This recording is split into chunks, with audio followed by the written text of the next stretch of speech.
Alright, hello guys, how's it going? In today's video we're going to be talking about how at the end of June we could be dealing with a big heat wave for a lot of the Midwest, Ohio Valley, northeastern United States, and maybe even the Mid-Atlantic. Now before I get started with this video though, I would ask that you do subscribe if you do like weather related content, and also make sure to share this video with your friends, family, and social media. Now for today's comment of the day, I want to know, how do you think June 2020 has gone so far weather-wise? Let me know in the comments down below and I'll be picking one of those for tomorrow's video. Now let's get into this video, and we're taking a look at right now, and you might be wondering, like, where is this heat wave you're talking about? Well, we have a cool down there for the Midwest down through the Gulf states. As you can see, there's a big trough actually. And a couple of days ago, if you recall, we did talk about this in a video. This is that cool down we've been calling for, and it is still going to happen. So let's go ahead and move it forward to about tomorrow morning, which is going to be Friday, June 12th at about 8 a.m. And you can see that more potent cool down begins to make its way into the Midwest. So it's especially now not looking like a heat wave. Rest assured, it is coming. It's just not going to happen right away. So I wanted to show this because I know a lot of people are probably going to comment and be like, it's actually cold, it's colder outside than normal. What are you talking about? But I wanted to clarify the timing here because I think that's really important. Now here's all the way by Sunday afternoon, and you can see this cool down will have reached the East Coast. It is looking overwhelmingly cold with areas of 6 to maybe even 16 degrees below average. Now what we're going to do is we're going to move on, and we're going to start talking about when that warm up is going to begin to move in and the cool down is going to start to move out. So we're going to move on and take a look at that.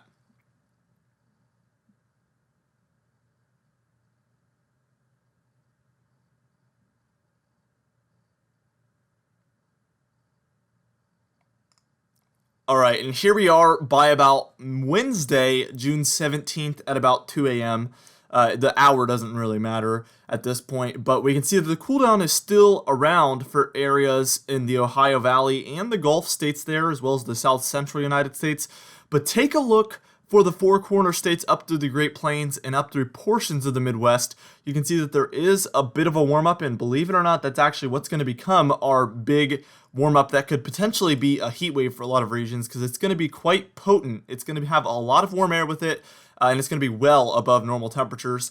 Let's go ahead and take it towards Thursday at about 2 a.m. Again, the hours don't really matter. And you can see that cool down has moved further south and further east, and that warm-up has moved further south and further east.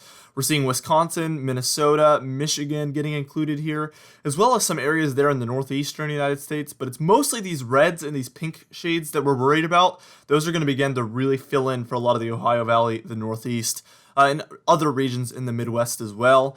So we're about to move on, and we're going to take a look at that when our warm-up is going to fully take hold of the central and eastern United States, a lot of the Great Lakes states, and eventually it's actually going to migrate its way down to the Mid-Atlantic states, the Southeast, and other areas. So this one is not going to just stay stationary. It's going to actually impact a lot of other regions in the eastern United States as well.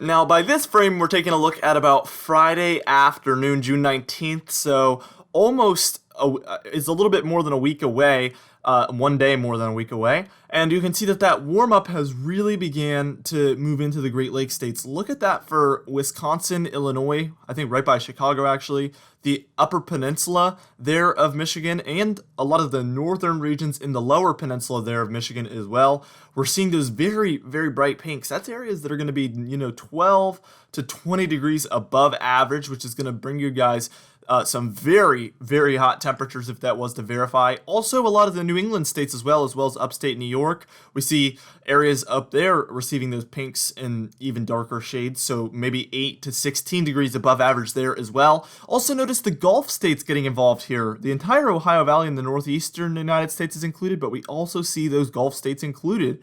Louisiana, Mississippi, Alabama, Georgia, South Carolina, and Florida. So the only states that I see in the eastern United States that are below average is portions of Kentucky, Tennessee, Virginia, North Carolina, and West Virginia there, where there's just a little bit of colder air set up. But what's going to happen is this warm-up is eventually going to move into those regions as well as we move on. So what we're going to do is we're about to move on to that, and also at the end of this video we're going to take a look at some 5-day increments. We're going to take a look at a model we call the CFS model and take a look at the weekly increments on that, and we're also going to take a look at what NOAA has to say on their 6 to 10 day outlook and their 8 to 14 day outlook. Again, that's all going to be towards the end of this video.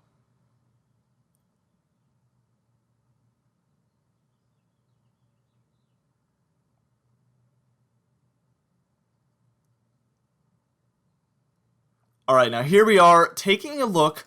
By the time we're at about, I would say this is Saturday at about 8 p.m. June 20th, and you can see that a lot of the eastern United States has filled out into those warmer than normal conditions. But we're seeing areas like Wisconsin and Minnesota go back into the blues. So again, it's going to be more of like a it's not going to be stationary. It's going to be moving around, and it's going to move out of some regions and move into different regions. So by this point, it has moved out of most of the Midwest and is moving more towards the south and east. But we can see New England is still in that above average column, and actually they're in the far above average column.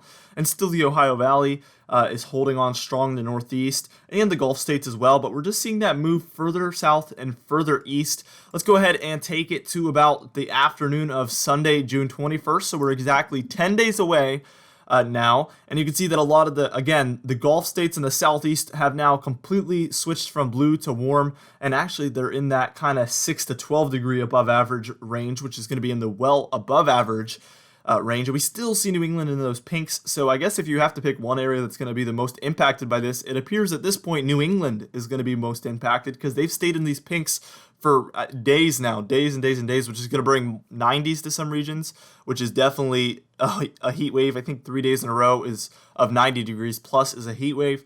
Let's go ahead and take it to about Monday afternoon now, June 22nd, and then we can see finally a bit of a cool down hits New England on this model. We can see that a lot of the coast is actually holding on to those warmer than normal conditions though. Massachusetts all the way down through into the Delmarva, and then as we head to the southeast, there's widespread warmth there still. But again, that cool down is coming in, and it's actually going to be quite brutal. We're seeing, if this is to verify, we're very far out by this point. But at this point, this is looking moderately likely. This model is thinking this, but the European model is not on board, so we'll have to see what happens with all this. But if this cooldown was to verify, this would have pretty below average temperatures. Let's move towards about Tuesday afternoon, June 23rd, again just moving even further, so the confidence is lowering a little bit. We're seeing that the eastern United States as a whole is still a little bit above normal overall, I guess, if you were to try to bottle it all up into one category. Let's go ahead and take a look at Wednesday afternoon, and it's kind of looking sloppy by this point, and this is notorious for models to do.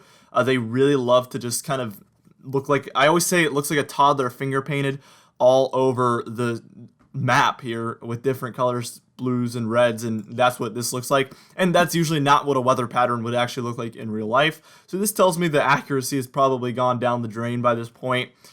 Taking a look at Thursday afternoon, kind of same story, except we're seeing warm temperatures return to the Great Lakes in the Ohio Valley in the Northeast. That's why I kind of showed this, because I wanted to show that there's a second one possibly coming up. And then here's by about 2 a.m. on Saturday, June 27th, and you can see the GFS comes back with an even bigger heat wave if this was to verify. Actually, a lot of the long-range models agree that this would happen, but we'll have to see if this verifies. Anyway, we're about to move on, and what we're going to take a look is that at that CFS model, we're going to take a look at the CFS, and then we're also going to take a look at what the National Weather Service has to say about all this on their 6 to 10 and 8 to 14 day outlook, and then we'll get into our comment of the day.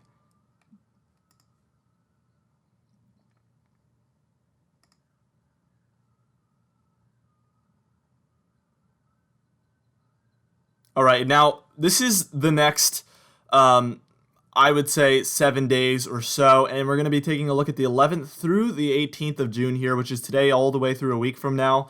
And as you can see, it's going to be overwhelmingly cold for a lot of especially the Great Lakes states, the upper Midwest, the Ohio Valley, and the Northeast.